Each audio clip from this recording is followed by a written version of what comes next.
It's 10 o'clock. It's Friday. Let's talk some books. It's Let's Latte. I have our new slogan, everybody. Straight killing it. All right. Welcome. All right. I just got super excited if you didn't see my face. Anyways, we're here to talk about everything books. But first, I wanted to all I can hear myself is talking in my ear, and I'm getting super distracted. Is there a way I can fix that? I can hear myself talking, and it's super distracting. Should I? What should I do? Okay. I thought I needed them.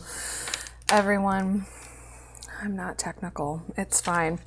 Okay, I just wanted to tell you super quick about a little side thing that Bridget did that will be super helpful to all of you. So she went to librarything.com. I do believe you can search HML Oneonta, and then every episode is listed on there, and that's where you're going to find all the book recommendations from all of our guests from every episode we did. Bridget's so smart and she's the best. So if you see her, send her an email, anything, thank her for all she does for Lit Lattes. All right, let's talk about these aren't really new releases, but everyone is coming and getting books, which we love. So my selection was very small, but that's okay. We love when you guys check out books, and I noticed all the ones that I've talked about are gone, so that's cool. First up, we have a Sarah J. Maas book. It's called Crescent City, House of Earth and Blood. Sounds super interesting. It is a Crescent City is the whole, like, the name of the entire trilogy. And it's a new adult fantasy books by, of course, Sarah. The series follows Bryce Quinlan, a half human, half fae, which I do believe is like a fairy. I could be wrong.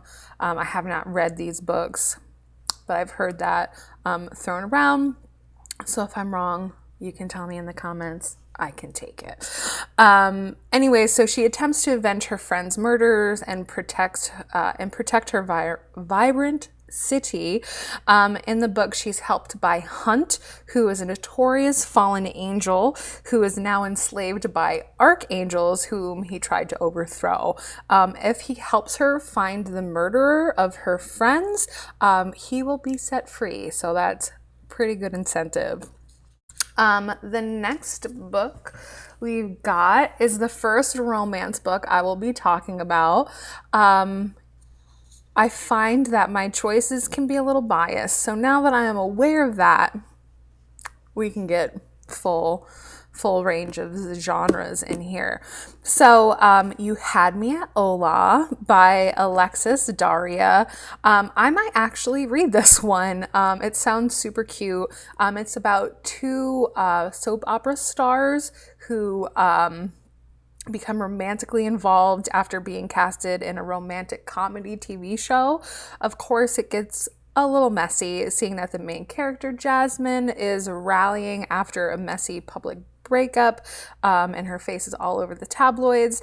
And Ashton, the love interest, thinks his career is dead and has a closely guarded secret. Now I have to read it to find out what that secret is. But it's been on a couple of lists, so obviously thought I'd buy it for the library, and I think I might pick it up. Might be a good little quick weekend read. The next book we have Days of Distraction. This is by Alexandra Chang.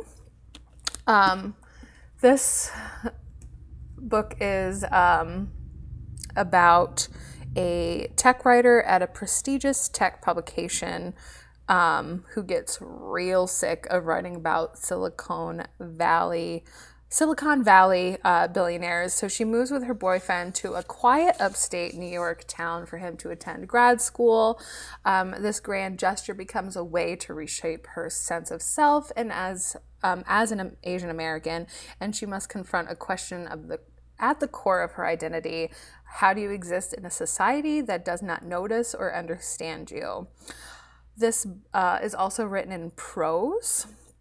And Chang actually lived in Ithaca while she wrote this with her husband and her cat and her dog. That was in her little bio. I thought that was cute.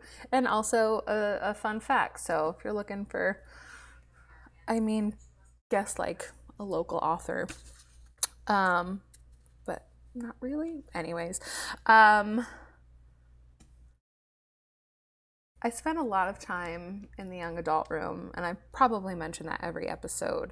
And I realized that I never really talk about young adult, and lots and lots and lots and lots of people love young adult. So I grabbed The Queen's Assassin by Melissa De La Cruz. This is book 1 of the Queen's Secret series. It follows Kaladin Halt. He's the kingdom's deadliest weapon. No one alive can best him in speed, strength, or brains, which is why he's the Hearthstone Guild's most dangerous member. Cal is also the queen's assassin, bound to her by magic and unable to leave her service until the task she sets for him is fulfilled. Yikes. I just love the cover of it. Big fan. Let's talk about some nonfiction. Places I've Taken My Body by Molly McCulley Brown. I just thought this was just a random book of essays. Not the case. Brown actually has cerebral palsy. These essays are a travelogue set between the rural American South and Italy. How totally different worlds. Brown constellates the subjects that define her inside and out, including a disabled body, a religious conversion, and a missing twin. This is nonfiction. This is absolutely true. So, and it's cute. I like the cover. That's everything. It's based on the cuteness of covers, right? It looks like a super quick read. I think there's 17 or 19 essays in here, but it looked like a good one. I might pick it up. The last nonfiction we're going to talk about, and I'm really excited for this one, it's by local author Adrienne Martini, who will be our last local author for our summer series. We're going to be talking about her book, Somebody's Gotta Do It. And I loved what it said inside the cover. It's a humorous and informative memoir about a progressive woman who runs for a very small town elected office in a red county and wins, then realizes the critical importance of her job. This book talk will be Tuesday, September 15th at 7 p.m. Go to our Facebook. Well, you're probably already on our Facebook. If you're watching this on YouTube, go to our Facebook or go to Eventbrite, type in Huntington Memorial Library and reserve your ticket, because all the information will be sent out through that for the Zoom. Be sure to check this out. This is actually our copy. I borrowed Sydney's copy, so I'm actually currently reading this, but we'll talk about that in a second. Let's talk super quick about some audiobooks. I'm obsessed with like true crime and everything that involves that. So we're going to talk about Hunting the Unabomber by Liz Weil. She wrote this using primary sources and exclusive interviews with key law enforcement officials. She reconstructs the very intense hunt to find the Unabomber. And a fun fact about this entire case was this was the longest and the most expensive FBI agent in FBI history. I had no idea. And I've listened to a lot about the Unabomber. And also this is super, super short. It's, I think it's only 8 discs and 9 hours to listen to. That is important because the next, the next one's a little bit more chunky. But that's what we would expect from Hilary Mantel. We have The Mirror and the Light. We also have this as a regular book. And soon, our large print takes a while to get in after we order it. But it'll be also coming in that as well. But this is a big one. I think it's 39 hours. So if you're going on a really long trip or just love Thomas Cromwell, this is it. So this is the third book in the trilogy that Hilary Mantel began with Wolf Hall and Bringing Up the Bodies. She traces the final years of Thomas Cromwell, the boy from nowhere who climbs to the height of power, offering a defining portrait of predator and prey, of a ferocious contest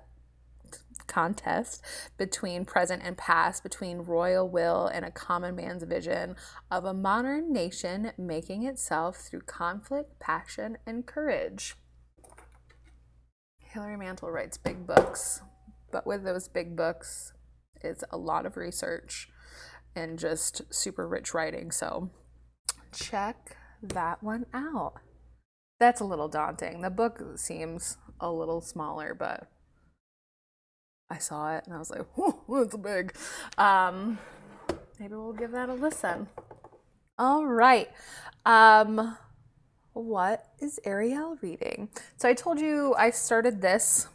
I figured I should probably read it if I'm going to interview her about it. So far, so good. I love her writing. It's very personable. So far, we're just talking about the 2016 election and the results from that. So I'm only about 4 chapters in, but I'm super looking forward to that and talking to Adrian. She seems super cool and she works up at SUNY Oneonta, so yay. I listened to 2 audiobooks this week. The first one was The Wives by Taryn Fisher. I had heard about this book and like its plot, but I was like, I'm still gonna listen to it. It's crazy. It's about a woman who believes that she's in a polygamous relationship. Her name is Thursday, and the other wives are Monday and Tuesday, and her husband splits his time between Seattle and Portland, visiting all of his different wives. Soon, after 2 years, she's like, I want to know about these other women, and starts like looking for clues to find out who they are. And then it just becomes insane. She like tries to become friends with one of them, shows up at her house, and it just escalates from there. There's a bit of a twist. There's a couple of twists in the story. If you're looking for something that's just a wild book, I would suggest The Wives. That's all I think this is a book where either you love it or you hate it. But then of course my opinion is it's just wild. It's totally crazy. The other book I just finished as I was coming into work this morning was The Brightlands by John Fram. I talked about it last week. It was okay. There were parts that I really enjoyed. It was a little bit predictable, but there are some things at the end you're like, it's a little supernatural, but it's a good story. I liked the writing, but that's pretty much it. It was okay. It takes place in Texas. Like I said, I listened to the audiobook, so all the Texas accents were kind of fun. But there is one character that's like kind of creepy and haunted my dreams. So maybe read the book and not listen to the audiobook because it literally gave me chills when I was listening to it. Oh, what am I gonna read next? I don't know. Hoopla. I have fun news for people who use our Hoopla. We increased our budget for audiobooks, so I think more than 14,000 now are available to you all who have Hoopla with your Oneonta library card. So check that out. I think I need a historical fiction that is not a mystery or a thriller with no murder. I need to cleanse all this crazy out of me and just listen to something normal. Or maybe I might listen to Saint X. I can't remember who wrote it, but I think it might be a kind of chiller book, but I could be wrong. Come back next week to hear what I listen to. All right. I'm very excited about this week's guest. Her name is Des. You might know her. She's our favorite Canadian clerk here. And we're going to ask her a couple of questions about what kind of books she likes to read. Des, are you with me? I am with you. Yes. I feel like I need to put my headphone in now. Hello. Hello. There she is. We did it. Last week, I couldn't do anything, but now Bridget's here. All right. All right, you want to talk about some books? I do. Awesome. I do talk about books. First, what are you drinking today? I am drinking an Earl Grey tea latte. And this morning. That Very tasty. Delicious. I think this is the first time that both I and my guest are actually drinking lattes. I bought mine this morning. She's a lot more fancy than I am. All right, let's talk about some books once I get the right headphone in my ear. All right, I always like to know, start at the beginning. What was your favorite book as a child? As a child, my favorite book was If I Had a Gorilla by Mercer Mayer. I love Mercer Mayer, and I just remembered. I love those little critter books, but this doesn't sound like a little critter book. It isn't a little critter book. No, I did really enjoy the little critter books as a kid. But If I Had a Gorilla, it's a very short book about a boy who wishes he had a gorilla for many different reasons. It turns out, of course, he has an older brother, so it's a very cute story. But like as a replacement for the gorilla? As a replacement for a gorilla. So it's someone who can sort of protect him from the world. So yeah. It's sweet. Yeah. I love it. I heard that we do not have in the 4CLS system your favorite book. Tell us what it is. I was very disappointed that we do not have my favorite book in the system. It is The Coma by Alex Garland. It is one book that I find myself returning to over and over again for many different reasons. I every time I read it, I find some new little nuance in it. It always has kept me intrigued. What is it about? A short summary. It is about a man named Carl who is essentially beaten into a coma. So it's a rough start for a book. It's rather short. And it follows Carl on his sort of trials and tribulations as he becomes aware that he's in a coma and then makes attempts to get out of it. So this is like all in his head, right? He's like, he becomes kind of, that's wild. it's fascinating. So That is super fascinating. What are some of your other favorite books? this was a tough one. I know, it really is. The Kuma was always my go-to number one book. I would have to say The Phantom Tollbooth by Norton Juster, which is Ooh. a junior book. Mm-hmm. It's beautifully illustrated, and I actually have it with me. So Let's see because it. we have it in our library, Yay. yeah, and it is about a boy named Milo who is very bored. He can't find anything to do. And one morning he comes home and there is a box in his room. It turns out to be a toll booth. So he drives his little car through this toll booth and enters an alternate world where through various characters, including this is Talk, a literal watchdog, um, and he just discovers happiness, passion, everything that there is to life. It's really cute and it's rather clever.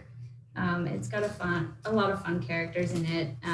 Two of whom are Rhyme and Reason. Hmm, So yeah, that's so, so you picked like the sweetest choices, minus the comma. That's fine. It's a little opposite.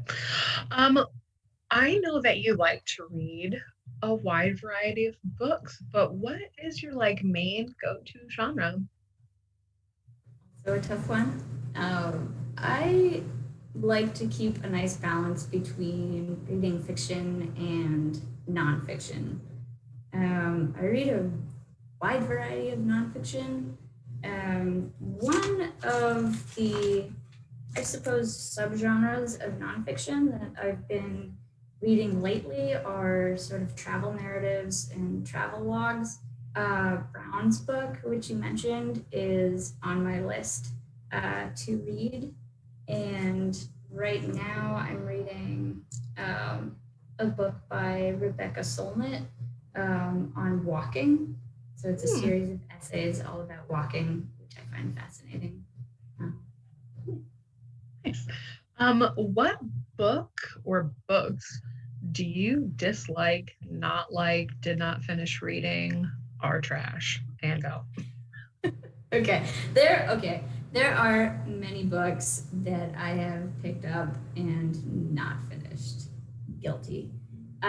However, I've come to terms with that because there are so many books out there that I don't find it worth my time to read a book that I don't like. So if I get even three-quarters of the way through and find myself not enjoying it, I'll, I'll put it away. One book, however, that I did not finish, I don't know that I even got very far into it, was Jojo Moyes' The Girl You Left Behind. That was Hmm, one book that I did not like. that's very interesting. Many people like her. Yeah, they do. I don't know if the character to me just wasn't quite captivating. The story was interesting, but it has two sort of storylines in it, two narratives, which sort of collide at some point. And for me, it just I feel, not I feel like, so a book that I got like three-fourths through was Donna Tartt's The Secret History. I scream about this book a lot. I am haunted by Donna Tartt books. First, they're huge and they're like super dense. And I just feel like they could be a third of the size that they are. So I read up, um, well, I don't want to spoil it for anybody, but I read a good portion of the book, sans like 100 pages, and then just skipped to the last 20 pages. And I was like, oh, I didn't miss a thing. Don't read that book. It's exhausting. Okay. Enough Hold on. about me though. Who are some of your favorite authors? Well, Alex Garland is certainly one of them. He also wrote, and these two we do have in the system, are The Beach, which was turned into a terrible film with Leonardo DiCaprio. I don't know if anyone remembers that film. Uh, the book is much better. Good to And know. he also wrote a book called The Tesseract, which I really enjoyed. I'll let people discover those themselves. Um, but also, there's so many. I am on a Rebecca Solnit kick right now. She is one of my favorites, along with Susan Sontag. So Mm. they, yeah, they're both fascinating writers in and of themselves. They write essays as well as Susan Sontag wrote some fiction. We do have a collection of her short stories, which I read, which was very good. And We also got her biography too, yes, which I which have is not yet also finished. It a chunk. is thick. Yeah. Book. Yes, But it is with it is Justice C worth at the reading. end. Yeah. It is worth delving into, certainly if one is familiar with her work or wants to familiarize oneself with her work. It's definitely worth the read. A few others that I go to are Oliver Sacks. I just love his writing style. I think it's very accessible, and even the topics that he writes about. So he was a neuroscientist, and his work can get a little dense, but again, super accessible. Robert McFarlane, uh, who wrote Underland, is also writing in the nonfiction category. So far as fiction goes, Camus is one of them. I read The Stranger. I know that right now The Plague has been going out. I stopped reading that one. Yeah, I just Maybe felt that for it good, wasn't time maybe for for me to good be reading reason. that one. Yeah. Right. What are you currently reading? I am super excited about the book I'm currently reading. I cannot shut up about it. I am reading The New Wilderness by Diane Cook, and I believe that it was recently nominated for the Booker Prize Hmm. list. Yeah, and it is a debut novel, and it's about a woman and her daughter who enter this place called the New Wilderness, which is essentially a territory that is the last of its kind, and people have been barred from going into it, and they live. Everyone lives outside of this place um, in an area called the city, which is become extremely toxic with pollution, crime, etc. So the book does address climate change and a lot of current topics, but it is set in sort of almost a 2 year future. Because Des loves this book so much and talks so highly of it, we have bought it. So it is coming to the library soon. And I was surprised that it was kind of like a dystopian type of novel. Actually, it is. It said it in like the description. I was like, huh, I would never have guessed that from the cover. So it's on its No. way. So keep your eye out for it. Um, we do look a little bit towards the future here. What are you going to read next? What's on your to be read list? So many books So, and so so many many. recommendations coming in. Every time we get a new book into the library, I get very excited. and I want to add that one to my list. But right now, so I have actually very recently checked out some books from the library, um, because I will be finishing The New Wilderness very soon.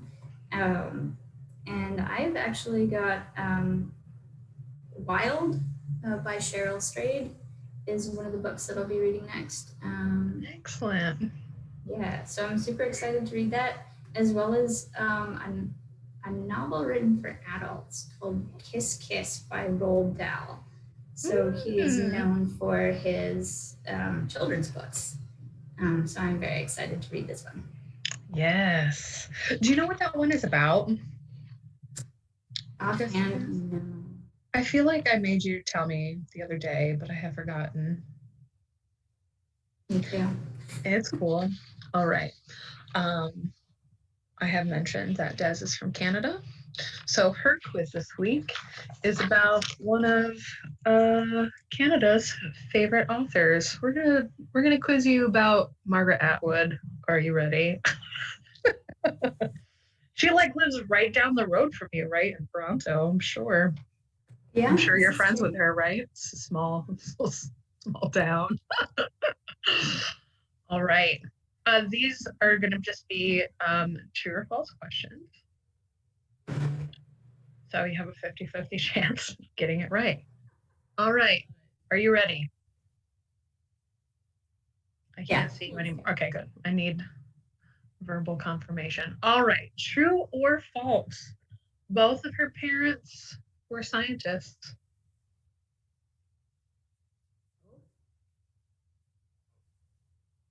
I'll just go with true on that one.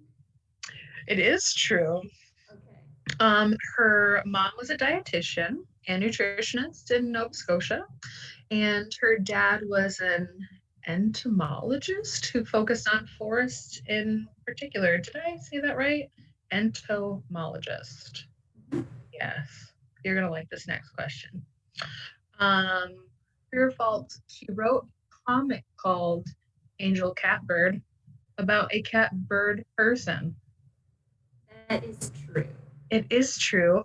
And we have a oh my gosh, one of those graphic novels.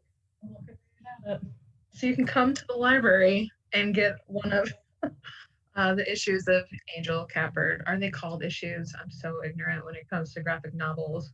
I did check out my first graphic novel like 2 days ago, which I will hopefully be reading this weekend, this long, long weekend. True or false? She wrote an opera. False. True. Wow. All right. Commissioned in 2008 and premiered in 2014, Atwood's Pauline was composed by Tobin Stokes, and she wrote the libretto, the story, and the words. Fascinating. It is fascinating. She is a very interesting person. Um, True or false? She is an honorary president of the Rare Bird Club. Of the rare bird. The Rare Bird Club. Do I believe that's a real thing? No. um, true? True. Yeah. Okay. Her and her partner, I can't pronounce that first name. Last name's Gibson. They were made joint honorary presidents of BirdLife International's Rare Bird Club. Um, it doesn't say exactly what they do as co presidents, but I'm gonna have to look into this one. Yeah. I think okay, I got two more because these are all very interesting. True or false? She lived in West Berlin during the Cold War.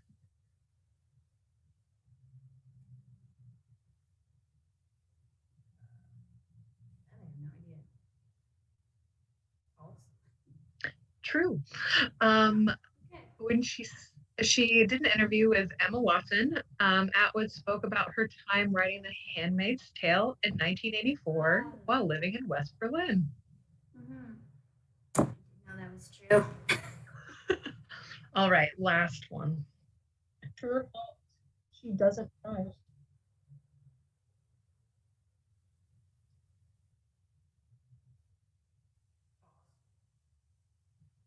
Doesn't drive? Doesn't drive. Wow. Wow. Did you give me your answer? Because sometimes I cannot hear you. Yeah, I did say false. Oh, she doesn't drive. All of these were true. Um, um, in lieu of driving, she walks all around her neighborhood in Toronto, stopping to talk to her Canadian friends about life in town, donating books upon books upon books to her local library. It's kind of fun. They also like tried to hint that she was descended from an alleged witch, but it was a stretch. So, kind of fun. Now you know some fun facts about Margaret Atwood. Yeah. All right. How about that? All right. This week in history is not really book related, but there's some fun things that happened this week in history.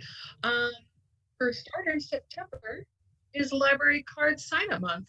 It started in 1987 to meet the challenge of then Secretary of Education William J. Bennett, who said that a campaign should be started to give every child a library card and to use it. That's kind of fun. Also, if you do not have a library card, come get a card. You can call us to get one, and then just show us your ID when you come to pick it up, and you are all set.